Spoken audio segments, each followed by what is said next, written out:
Magandang araw po sa ating lahat. Ako nga po pala ulit si John D. Bilardo. Now, ang topic po natin today is about po sa immanent. So, ibig sabihin, yung Diyos natin, hindi siya basta na Diyos na malayo sa atin, kundi yung Diyos natin ay malapit sa atin at alam niya yung pinagdadaanan natin. So, to say that God is immanent means that He is not distant or detached from His creation. God is actively present in every part of the universe, and especially in the lives of His people. His presence is not far off. He is involved, near, and working within the world to accomplish His purposes.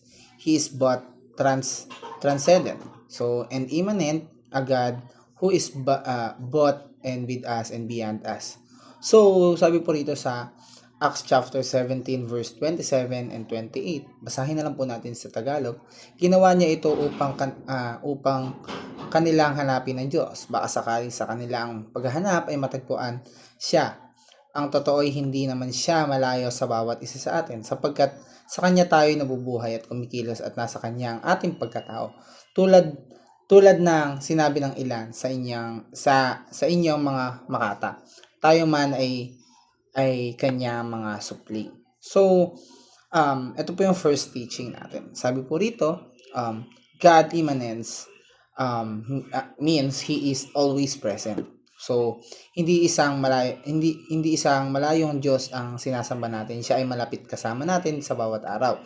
Sa bawat sandali, sa bawat hininga, ang immanence ng Diyos ay nagpapahiwatig na kahit hindi lagi natin siyang nararamdaman, hindi ibig sabihin ay wala siya. Siya ay kasama natin sa ating tagumpay at sa ating mga pagdurusa.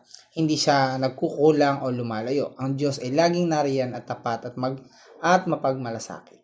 So, God immanence means He is always present. And point number 2 po natin, or pangalawa nating katuruan, God is working for good through our struggles. Hindi madali ang humarap sa paghihirap. Minsan dumarating ang tanong na nasaan ba ang ating Diyos? Ngunit habang lumalalim ang pananampalataya, natututunan natin na makita ang kamay ng Diyos kahit sa gitna ng ating pagdurusa o yung mga ating pagluha. Ang mga sugat ay nagiging patotoo sa kanyang kagalingan. So, ang pagkabigo ay nagiging daan para matutunang magtiwala sa kanyang mga plano. Hindi agad malinaw ang layunin ng mga pagsubok. Ngunit tiyak ang Diyos sa salita ng Diyos. Sa lahat ng bagay, gumagawa ang Diyos para sa ikabubuti ng mga umiibig sa Kanya. In point number 3 po natin, or huli natin katuruan, God invites us to live in communion with Him. Hindi lang tayo tinawag upang maniwala sa Diyos mula sa malayo. Inaanyayahan niya tayo na sa isang malalim at personal na relasyon. Ibig sabihin niya makasama tayo araw-araw. Hindi lang sa tuwing linggo. Ang buhay na may Diyos ay hindi lang reliyon at ito ay pakikipag-ugnayan. Siya ay ama, kaibigan at guro na nais nating pakinggan, akayin at mahalin. So, God invites us to live as communion with Him. Now, hanggang dito na lamang po at maraming salamat po.